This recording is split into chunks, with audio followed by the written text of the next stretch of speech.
Hello दोस्तों, आदर्श study ज्ञान में आप लोग का स्वागत है। आज हम लोग बिहार लाइब्रेरियन भर्ती 2025 से आने वाले टॉप 50 क्वेश्चन का आज हम लोग डिस्कस करेंगे। ठीक है, यह यूनिट जो है फर्स्ट का बी है। फर्स्ट का ए जो है पीडीएफ या क्या बोलते हैं उसको, वीडियो जो है बना दिया गया है, आप जाकर देख सकते हैं। वन का ए में जो है 2 पार्ट में वीडियो बनाया गया है। टीचिंग ऑफ आर्ट जो है उसका भी वीडियो लगभग 10 वीडियो बनाया गया है। उस सारे के सारे क्वेश्चन बहुत ही इंपॉर्टेंट है और वीडियो को पूरा डिटेल रूप से बताया गया है, इसलिए आप लोग मेरे चैनल पर जाकर जरूर देखेंगे उस वीडियो को। चलिए हम देर ना करते हुए हम आगे बढ़ते हैं। ये मेरा व्हाट्सअप नंबर है, इस पर आप मैसेज करके इस पीडीएफ को प्राप्त कर सकते हैं।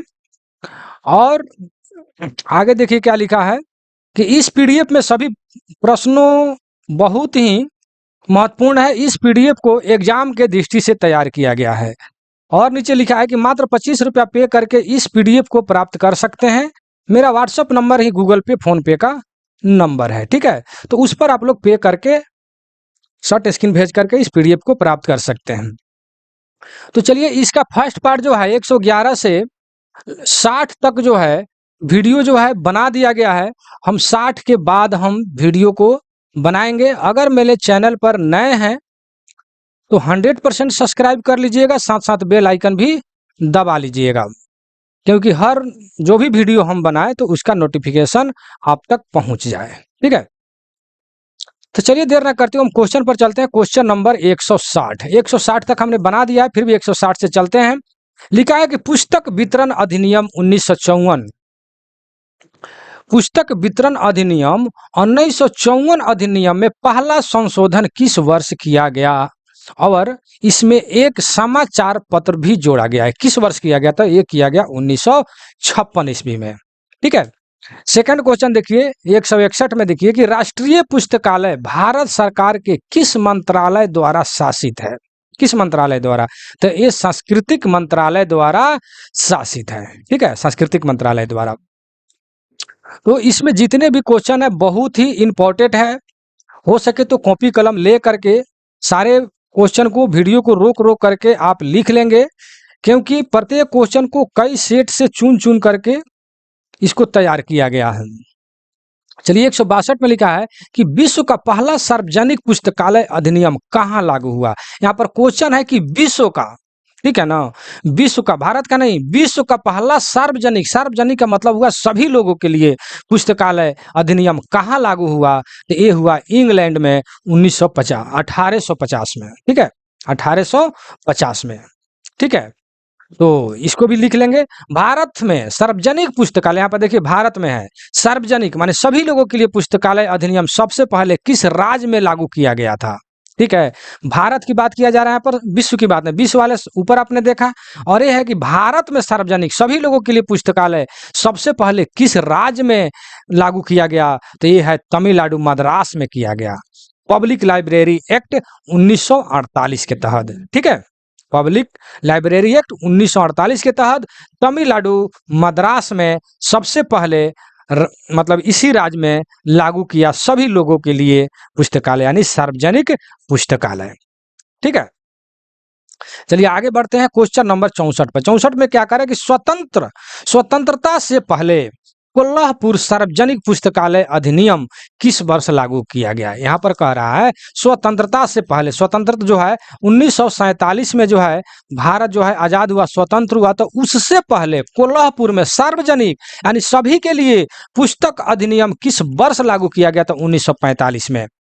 ठीक है ना, बहुत इंपॉर्टेंट क्वेश्चन है, स्वतंत्रता से जुड़ा हुआ है, इसलिए इंपॉर्टेंट क्वेश्चन हो जाता है। चलिए और क्या लिखा है 65 में कि भारत के कितने राज्य में अब तक, यानी अब तक का मतलब हुआ 2023 तक, ठीक है, सार्वजनिक पुस्तकालय अधिनियम लागू किया गया था? ठीक है, भारत के कितने राज्य में अब तक, भारत की बात कर रहा है कि भारत के अंदर कितने राज्य में, मतलब कि 2023 तक सार्वजनिक मतलब कि सभी लोगों के लिए पुस्तकालय अधिनियम लागू किया गया, तो 19 राज्य में। कितना राज्य में? 19 राज्य में। बहुत इंपॉर्टेंट क्वेश्चन है। चलिए यहाँ पर हमने नोट में लिख दिया है कि लक्षद्वीप सार्वजनिक पुस्तकालय अधिनियम सूचना अब RRRLF की वेबसाइट पर उपलब्ध नहीं है। क्योंकि आप कंफ्यूज ना करें इसलिए मैंने इसको भी टाइपिंग करवा दिया। RR का मतलब हुआ कि राजा राम मोहन राय लाइब्रेरी फाउंडेशन, ठीक है।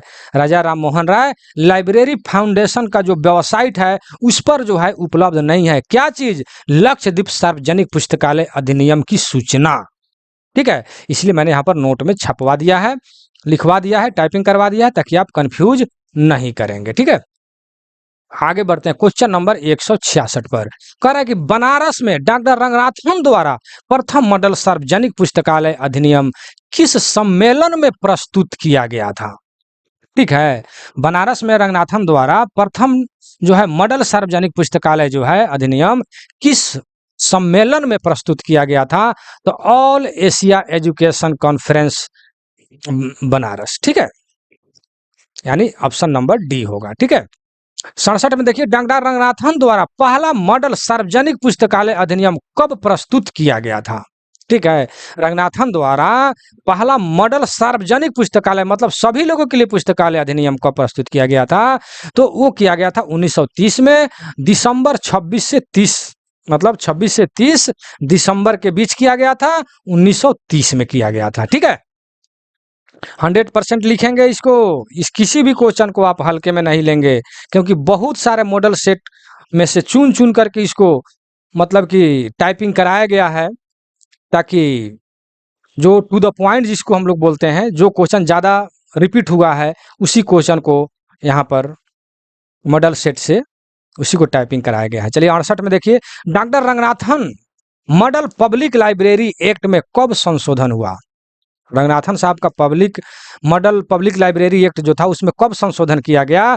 तो 1957 1972 के बीच, 1957 एंड 1972 में कब संशोधन किया गया? 1957 और 1972 में, ठीक है।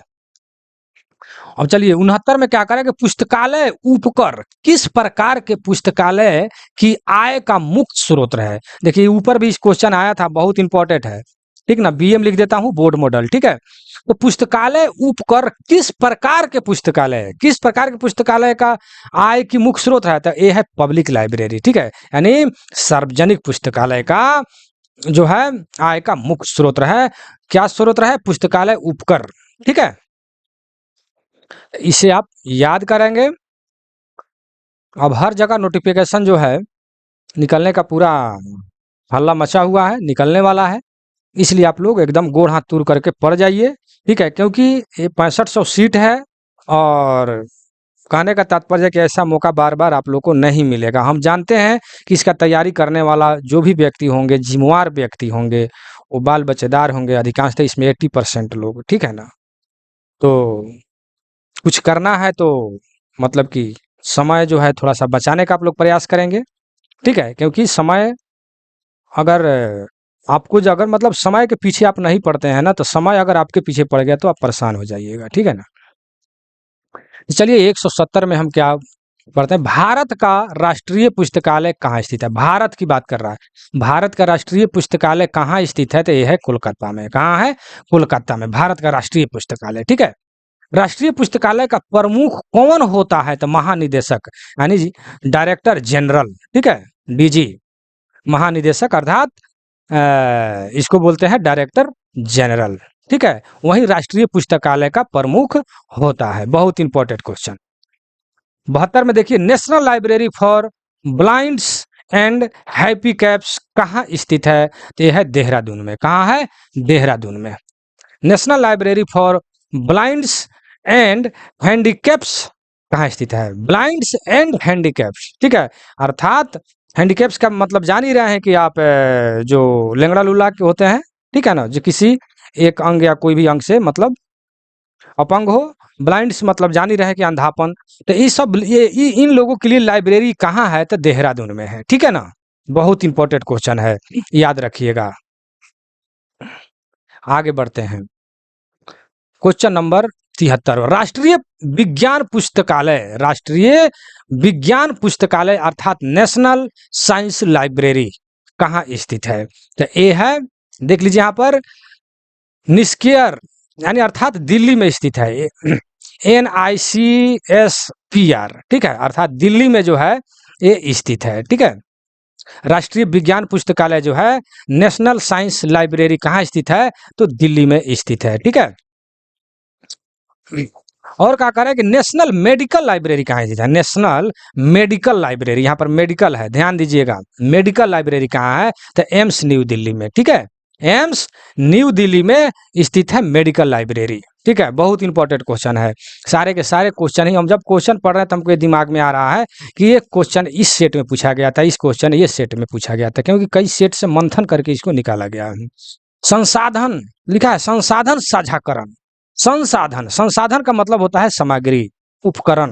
ठीक है, तो उसका साझाकरण मतलब कि आदान प्रदान, ठीक है, में शामिल नहीं है। यहाँ पर कह रहा है कि नहीं है, इसमें कौन सा नहीं है?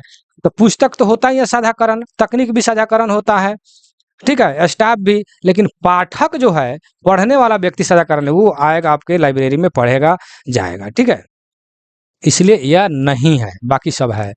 चलिए 176 में क्या कर रहा है कि साझाकरण संसाधन साझाकरण में क्या शामिल होता है? तो सभी संसाधनों और कर्मचारियों का आदान प्रदान। ठीक है, सभी संसाधन, जितना भी, सभी संसाधन का मतलब उपकरण, टूल्स जो भी है, उस सभी का आदान प्रदान होता है, और कर्मचारियों का भी आदान प्रदान होता है, यानी बदली होता है। कर्मचारी एक जगह से दूसरे जगह जा करके बाकी पढ़ाते हैं, समझाते हैं, जो भी मतलब उनकी आवश्यकता के अनुसार। ठीक है, तो संसाधन साझाकरण में जो है सभी संसाधन और कर्मचारियों का आदान प्रदान होता है। ठीक है, चलिए 77, भारत में पहली सार्वजनिक पुस्तकालय प्रणाली किसके द्वारा विकसित किया गया? भारत में पहली सार्वजनिक जो सभी लोगों के लिए पुस्तकालय प्रणाली था, वो किसके द्वारा विकसित किया गया? तो सियाजी राव गायकवाड़ तृतीय। ठीक है, सियाजी राव गायकवाड़ तृतीय। ठीक है, next question, W A Borden के प्रयास से पहली भारतीय पुस्तकालय विज्ञान पत्रिका लाइब्रेरी मिसेलनी कब प्रकाशित हुआ? तो ये जो है 1912 ईस्वी में प्रकाशित हुआ। ठीक है, लाइब्रेरी मिसेलनी कब प्रकाशित हुआ? तो 1912 ईस्वी में। ठीक है, किसके प्रयास से? तो डब्ल्यू.ए. बोर्डेन के प्रयास से पहली बार भारतीय पुस्तकालय विज्ञान पत्रिका, ये क्या है? एक पत्रिका है, लाइब्रेरी मिसेलनी। ठीक है, कब प्रकाशित हुआ? 1912 ईस्वी में। ठीक है, एकदम रट जाइए, चाहे जैसे भी रटे, रट जाइए, अपने लक्ष्य को जो है प्राप्त कीजिए। ठीक है, कहा जाता है कि सफल व्यक्ति कोई अलग से काम नहीं करते, बशर्ते उनको काम करने का ढंग अलग अलग होता है। समझे कि नहीं समझे? इसीलिए प्रत्येक आदमी को भगवान ने 24 घंटा ही समय दिया है, लेकिन उसी 24 घंटा समय में से अपना समय निकाल करके जो अपने लक्ष्य को प्राप्त करते हैं, उसी को एक सफल व्यक्ति कहा जाता है। ठीक है, तो आप भी उसी तरह थोड़ा सा कुछ ऐसे काम होंगे जो उसको थोड़ा सा नजरअंदाज करके, कुछ ही दिन तो बाकी है, और आप इसको जो है अपने माइंड में ले करके थोड़ा सा कुछ काम ऐसे है जो कि वो नजरअंदाज करके पढ़ाई पर समय दें और एकदम अपने लक्ष्य को प्राप्त करें। ठीक है ना, कुछ ऑर्डर वगैरह जारी करते हैं, घरेलू काम जान रहे हैं कि आप लोग जो है बच्चे को छोड़ना स्कूल में, बहुत तरह का काम है घरेलू। चलिए, इसमें से कौन सा डिपॉजिटरी लाइब्रेरी नहीं है? यहाँ पर क्वेश्चन में है कि नहीं है, तो खुदा बख्श ओरिएंटल पब्लिक लाइब्रेरी पटना।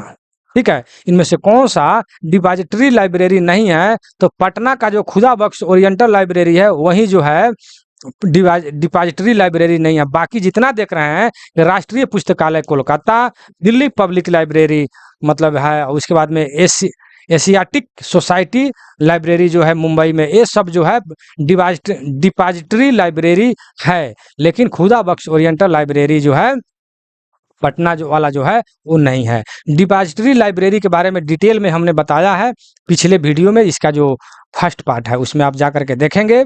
ठीक है, और यहाँ तक अगर बने हैं मेरे चैनल पर, तो एक बार अगर नए हैं तो सब्सक्राइब 100% कर लीजिए, और हो सके तो 5 आदमी को शेयर कर दीजिए। मान लेते हैं कि आप फोकट में ऐसे ही वीडियो देख रहे हैं, तो कम से कम 2-4 आदमी को शेयर नहीं करेंगे तो हमको भी थोड़ा सा फायदा के बारे में सोचिए मेरे भाई, मेरे दोस्त। चलिए 180 में क्या करें कि राजा Ram Mohan Roy library foundation RRRLF की स्थापना किस वर्ष हुई थी? बहुत इंपॉर्टेंट क्वेश्चन है, इसको हल्के में नहीं लीजिएगा। 22 मई 1975 को। कब हुआ? RRRLF, राजा राम मोहन राय लाइब्रेरी फाउंडेशन की स्थापना कब हुआ? तो ये हुआ 22 मई 1972 को। राजा राम मोहन, नेक्स्ट क्वेश्चन देखिए, राजा राम मोहन राय लाइब्रेरी फाउंडेशन का केंद्रीय कार्यालय कहाँ स्थित है? केंद्रीय कार्यालय कहाँ स्थित है? RR का, यानी राजा राम मोहन राय लाइब्रेरी फाउंडेशन का केंद्रीय कार्यालय कहाँ है? तो साल्ट लेक, कोलकाता। कहाँ है? साल्ट लेक, कोलकाता में, साल्ट लेक जगह पर है, ठीक है, साल्ट लेक कोलकाता में है, ठीक है। राजा राम मोहन राय लाइब्रेरी फाउंडेशन अर्थात RRRLF के प्रमुख कौन होता है? तो महानिदेशक। कौन होता है? महानिदेशक, ठीक है, ये अर्थात डायरेक्टर जनरल, इसको DG कहते हैं, ठीक है। तो राजा राम मोहन राय लाइब्रेरी फाउंडेशन का कौन सा प्रमुख होता है? कौन प्रमुख होता है? तो महानिदेशक, हिंदी में, इंग्लिश में कह सकते हैं डायरेक्टर जनरल। चलिए 83 में देखिए, राजा राम मोहन राय लाइब्रेरी फाउंडेशन किस संगठन के माध्यम से ग्रामीण स्तर पर पुस्तकालय सेवाओं को बढ़ावा दे रहा है? ग्रामीण स्तर पर भैया, ग्रामीण स्तर पर सेवा का जो है बढ़ावा दे रहा है। कौन सा संगठन जो राजा राम मोहन राय लाइब्रेरी फाउंडेशन का है? तो ये संगठन का नाम है नेहरू युवा केंद्र। नेहरू युवा केंद्र अर्थात जिला युवा संसाधन केंद्र, DPRC, ठीक है,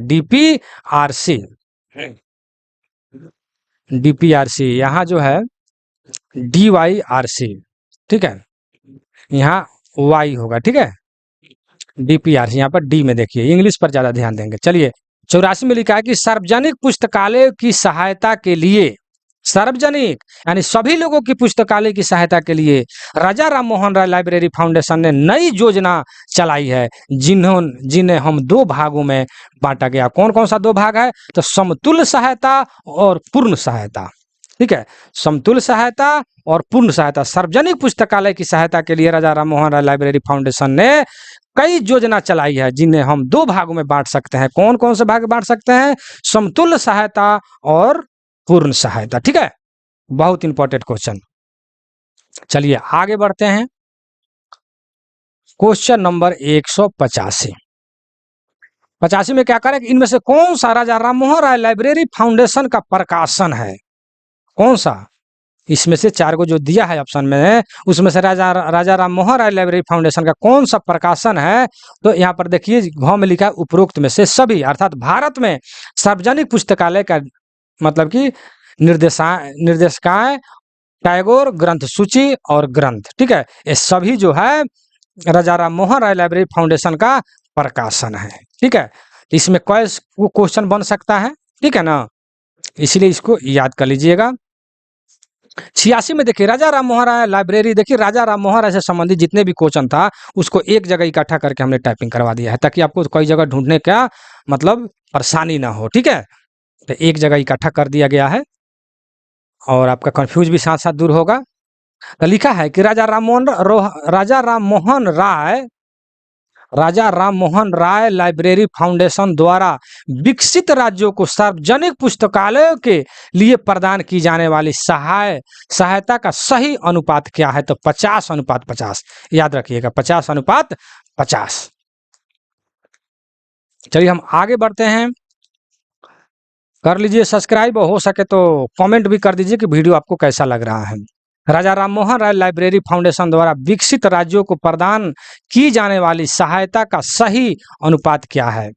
यहाँ पर लिखा है कि राजा राम मोहन राय लाइब्रेरी फाउंडेशन द्वारा विकासशील राज्यों को प्रदान की जाने वाली, यहाँ पर क्वेश्चन में जुड़ा हुआ है कि विकासशील राज्यों को प्रदान की जाने वाली सहायता का सही अनुपात क्या है? तो 60:40, ठीक है। तो कहने का तात्पर्य है, क्वेश्चन में देखिए अंतर है, ठीक ना।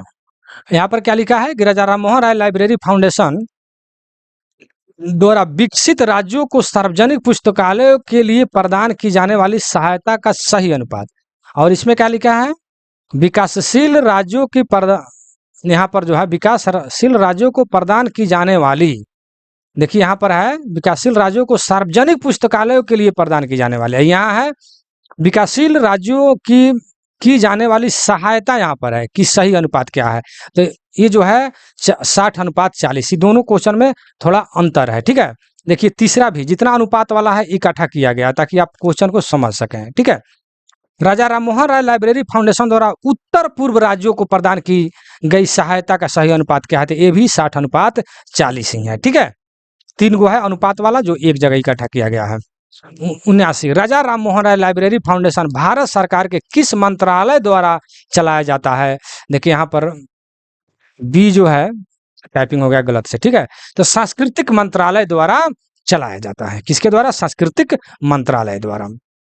और देखिए यूजीसी की स्थापना किस वर्ष की गई थी? यूजीसी का, ठीक है, तो इंदिरा गांधी वाला है। ठीक है, तो ये जो है 1956 में। कब किया गया था? 1956 में। यूजीसी द्वारा किस विश्वविद्यालय पुस्तकालय नेटवर्क को विकसित किया गया है? तो ये लिखा है INFLIBNET अर्थात इन्फिलिट नेट। ठीक है, इसको इसे लिखा गया। इस सबका जो है फुल फॉर्म होता है, आप इसे याद करेंगे, हो सके तो कमेंट में लिखेंगे। ठीक है, लिखा है कि यूजीसी द्वारा कौन सा पुस्तकालय प्रबंधन सॉफ्टवेयर विकसित किया गया है? तो यह है सूल, SOUL अर्थात ए नंबर में जो आप देख रहे हैं। 93 में देखिए पुस्तकालय एवं सूचना प्रणाली पर राष्ट्रीय नीति के लिए प्रोफेसर DP चट्टोपाध्याय की अध्यक्षता में जो है CONPOLIS का गठन किस वर्ष किया गया? तो ये जो है 85-86 में किया गया। बहुत इंपॉर्टेंट क्वेश्चन, ठीक है ना। चलिए 94 में इनमें से कौन सा ASIIC का प्रकाशन है? तो देखिए एक नंबर है भारतीय पुस्तकालय विज्ञान सारांश यानी वार्षिक। उसके बाद में ख नंबर में देखिए ASLIC बुलेटिन त्रैमासिक पुस्तकालय विज्ञान अनुसंधान प्रगति पर, यानी उपरोक्त में से सभी होगा। ये सब क्या है? प्रकाशन है। ठीक है, ये सब प्रकाशन है। चलिए आगे बढ़ते हैं। 95 में इनमें से कौन सा ALA का प्रकाशन है? ठीक है, तो ये जो है अमेरिकन लाइब्रेरी मैगजीन, ALA पुस्तकालय और उल्लेखनीय मुहर, ALA वर्ष पुस्तिका, यानी ये टोटल जो है प्रकाशन है ALA का। ठीक है, ऑल ऑफ द अबव होगा। 96 में लिखा है कि LAUK की स्थापना कब हुआ? ठीक है, तो ये हुआ 1877 ईस्वी में। ठीक है, वीडियो को रोक रोक करके सारे क्वेश्चन को लिख ले पहले अपने कॉपी पर, फिर उसके बाद में याद करें। बहुत ही इंपॉर्टेंट क्वेश्चन है, हर जगह से यह चुना गया है।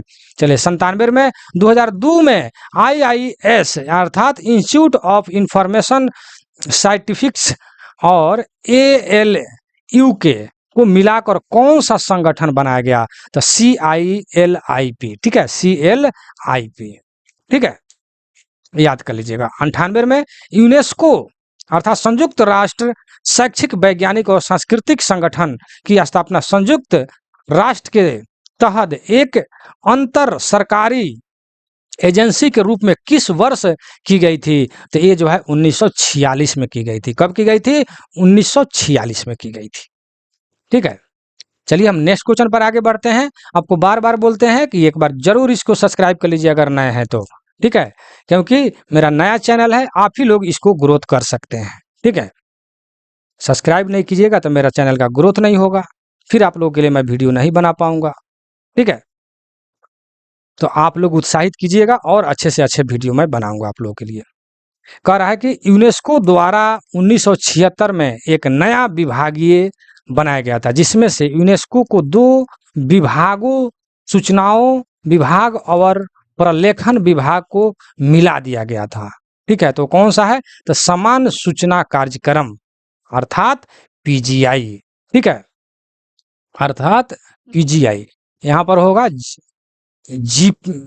PGI यानी general information programme, general information programme समान सूचना कार्यक्रम अर्थात PGI। ठीक है, चलिए नेक्स्ट क्वेश्चन पर। क्वेश्चन नंबर 200 यूनेस्को द्वारा जो है UNIST को कब लॉन्च किया गया, जिसमें विश्व वैज्ञानिक सूचना प्रणाली कार्यक्रम भी कहा जाता है? तो ये है 1971 में लॉन्च किया गया। ठीक है, तो यहाँ पर क्वेश्चन नंबर 200 तक पूरा होता है। नोट में हमने क्या लिखा है यहाँ पर कि UNIST अंतर सरकारी सम्मेलन अक्टूबर 1971 में पेरिस में आयोजित जो है किया गया था, और परिणाम स्वरूप जो है UNISIST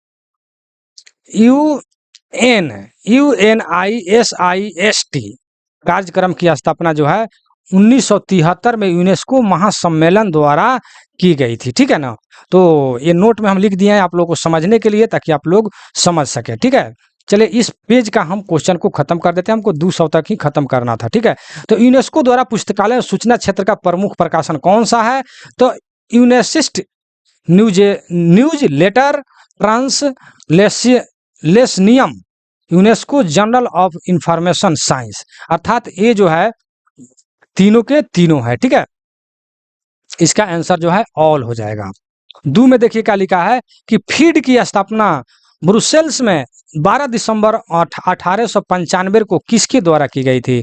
तो एक की गई थी पॉल ओटलेट और हेनरी लॉ फॉन्टेंट। ये सब विदेशी नाम है, ठीक है ना, थोड़ा सा कठिन नाम है, इसको आप रट लीजिएगा क्योंकि जल्दी आपके दिमाग से उतरेगा।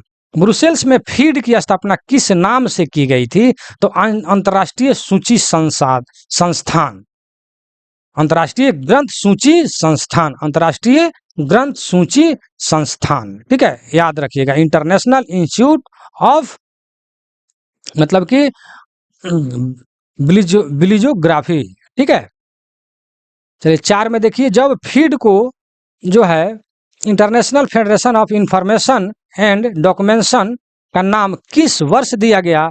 तो 1988 ईस्वी को। ठीक है, और नेक्स्ट आगे देख लीजिए, FID किस वर्ष भंग कर दिया गया? ठीक है, किस वर्ष भंग कर दिया गया? तो ये कर दिया गया 2002 में। ठीक है, और लिखा IFL की स्थापना 30 दिसंबर 1927 को स्कॉटलैंड में एडिनबर्ग में हुई थी। वर्तमान में इसका मुख्यालय कहाँ स्थित है? तो द हेग में है। ठीक है, कहाँ है? द हेग में। 7 नंबर में देखिए, संसाधन साझाकरण की शुरुआत किस पुस्तकालय के सहयोग से हुई है?